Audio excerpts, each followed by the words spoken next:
just north of about 900. How much did he say it makes? 915? Yeah. 950. Jesus.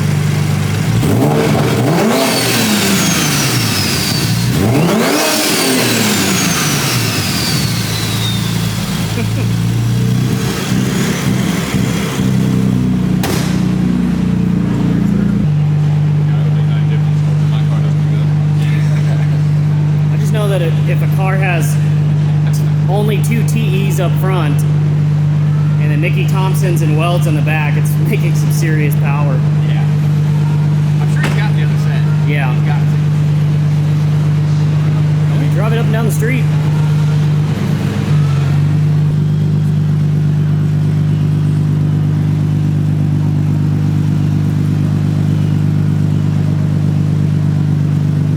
Money! It's like I know what I'm doing.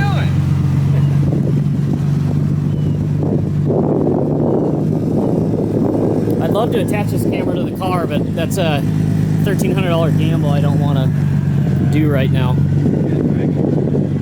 Huh? Yeah, that'd be badass.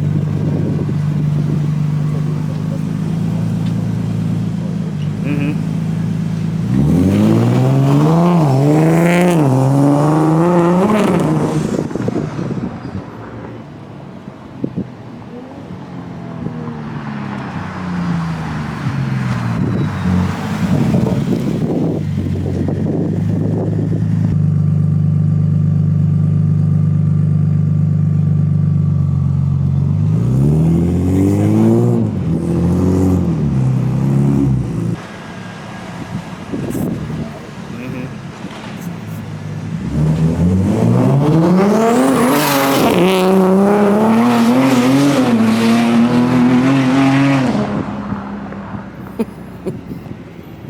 Man.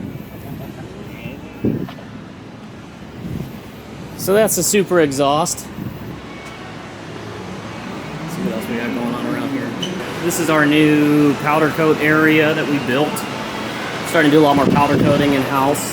That's our oven that we custom built last summer. But we've just seen such a huge surge in demand for powder coating that we had to build an entire room to accommodate it and keep all the dust and everything from getting through the rest of the shop. Is really starting to get all over all of the cars. So we built a dual filtration system, just some basic air returns from Home Depot. And you know, this room surprisingly flows pretty well.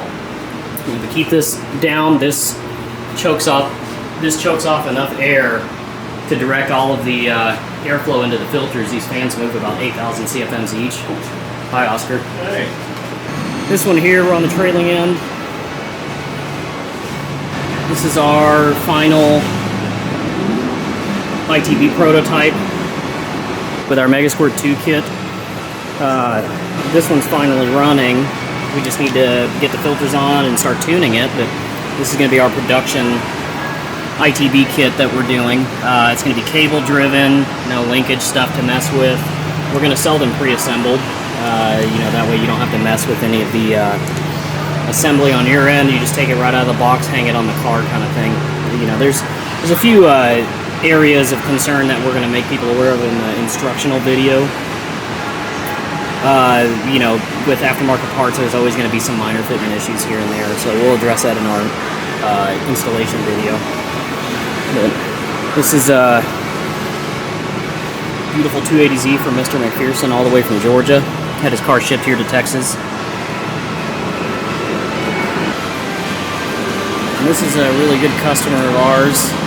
We just put a full rear subframe in it with white line urethane bushings. We put a Nismo rear diff cover with a Godzilla Raceworks diff brace. Because this is a drifting car, or wants to be a drifting car.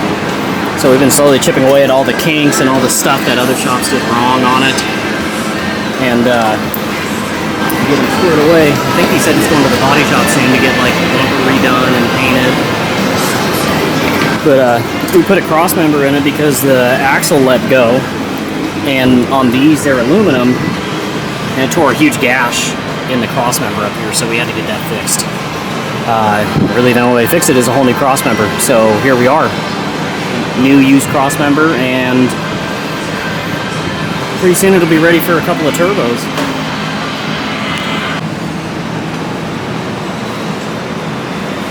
Here's the one that we're finishing up. It's a ET conversion. We did an R200 with some Techno-Toy goodies. We took a CX Racing downpipe and modified it to fit the 240. Oh, this is you built this one, right? Yeah. This looks good. Looks pretty good. Yeah, I feel like my second exhaust. Yeah. So we found out the hard way on the T5s that the drive shaft's just a hair too long, and it was actually rubbing and making a ton of noise. So if anybody's doing a T5 swap into a 240, you need to get your drive shaft modified. Or oh yeah, and the factory T5 cross member won't work either. We still had to extend it out and modify it, so something to keep in mind. But the rest of it looks good. So hopefully this one will go home in a week or two.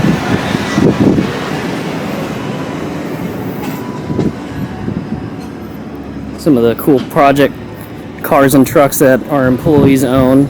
This Ranger has a 5-liter V8 in it. The shop LS 400 is no more. Somebody sideswiped me on the freeway, and his insurance company gave me enough money to upgrade. I'll show you the upgrade here in a sec, but these are the old wheels off of the LS 400 that our new hire Oscar bought. Did some coilovers and some control arms to accommodate them. And let's show you the shop LS 400, our quote-unquote development vehicle. Sad day, but as much as I loved having this as a daily driver, I'll show you what I upgraded to that I can't really complain about. So we bought the car back from insurance. It's been in full part out mode. All of the performance goodies are gone. It's basically just a rolling shell. Had a master tech from Lexus buy the UZ motor and transmission out of it, and it's going in his 240SX. And so yeah, it's aside from a full interior, it's pretty much parted out and ready to go to the junkyard. But let me show you what I upgraded to. So this is the new daily driver slash Lexus development vehicle. I've been wanting to get into one of these for a while now, because again, I'm really good at picking stuff that nobody makes parts for. So this is the new LS 460L,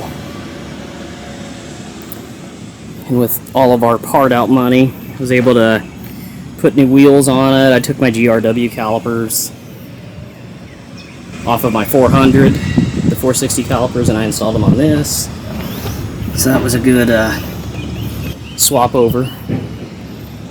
And so it needs some minor body work. I need some interior pieces. I'm gonna redo the door panels, and I got new seat covers on the way. But you notice this is the L, and so it's got factory air ride. So I put a R-Spec JDM air suspension controller on it, and this is on its lowest setting other than L, which is like no air in the bags. So this is on level 9. I am going to try to adjust out the rear sensors a little bit more to see if I can get it just a touch more flush, but man, this thing is just so comfortable that I'm really struggling with just leaving it alone. I've kind of really fallen in love with air ride cars, especially a factory air ride setup. I mean, they're expensive to maintain, can be.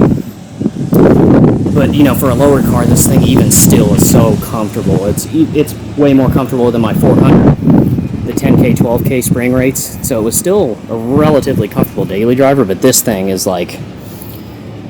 man, I can't say enough good things about the comfort level. So we just ordered a Grom V-Line Generation 2 CarPlay setup for this, and my X-pipe exhaust that came off the 400, I saved the mufflers. I'm going to build an X-pipe exhaust for this. I'm going to try to put a set of Tundra headers in it and modify it to fit. I'm still trying to track down a tune for it. There used to be a company that did tunes for them, and they went out of business, but I have kind of an inkling that it's related to the ISF tune that you can still get, and so I might try to take an ISF ECU and have the immobilizer from my key flash to the ISF ECU and see if it'll start up and run, and if it will, I still got to look at a pinout diagram, but if they're the same, I'm going to try it, and if so, if it'll run, I'm going to try to do a flash tune with an ISF ECU and see if I can squeeze some more power out of this thing. But great daily driver. And other than that, just all of our project cars that we got going on. Slowly chipping away at them, getting them knocked out and back to their owners. Oh, I forgot to mention, we're a dealer for Aiden wheels now. We're trying to get some tire equipment to where we can start doing tires and wheels here in-house and not have to rely on places like Firestone to scratch our wheels and things like that. So we're going to start advertising these Aiden wheels real soon. We've got a couple of more vendors that we just got accounts with, like Speed Hut, and a few others that we're going to be announcing on our social media and our website, so just stay tuned. All right, guys, we're going to wrap up this monthly shop update for end of June, early July here in the shop, and getting ready to call it a night. I was staying a little bit late working on some of these engines that we've got going. We've got one turbo L and two naturally aspirated, just OE spec builds. We're doing another VG twin turbo coming up. We've got a UZ motor over there out of a LS400. There's a Z31 motor over here. We're actually going to be taking this Maxima motor, which is the same as a W series engine block, and we're going to convert it to work in the Z31 development vehicle that we bought. So we've got some Megasquirt stuff coming down the pike, turbo swap parts, all kinds of different goodies, just like we offer for the Datsuns. This is a VQHR that we're putting in this G37. It came from a transmission shop local to here, and it was supposed to be an extended warranty job, and whoever did the work on it broke off a bunch of bolts in the back of the crank where the flywheel bolts on, so we had to send the engine back to the engine manufacturer to repair, and then they shipped it back to us. They actually found us on Google. Even though we mainly market and advertise as a Datsun shop, we do work on modern Nissan and Infiniti quite often, as well as other makes and models, and so they found us. We're on the trailing end of installing a Vintage Air in this 280ZX Turbo, or no, I'm sorry, this is a 280ZX NA. I started getting them all mixed up. So we've got the Vintage Air box mounted. We're waiting on the controller to show up, and then we're going to wire the controller in and then have a set of hoses made that we're going to start offering on our website to make these more of a direct bolt-in. Future drift car that we did some seats and harness work to. Every time this car shows up, it has more and more stuff on it. So like when we first met this guy, it was just basically doors and glass and a hood. So he's got some different wheels on it now. He's got a body kit. We put a Megasquirt plug and play unit in it. Yep, busy, busy, busy. It's always busy around here. You know, in between dealing with phone calls, emails, tech support, I'm the only master tech in the shop. There's a lot of hats that I wear, so we stay pretty busy. I stay pretty busy with just all of this work here, so we definitely appreciate all you guys that are spending money with us and trusting us with your business. Don't forget to hit that like button, subscribe, and follow our Instagram and Facebook for all the latest product updates. We got a bunch of stuff coming down the pike, and then tune in around this time next month, and we'll have another vlog update. Thanks, guys.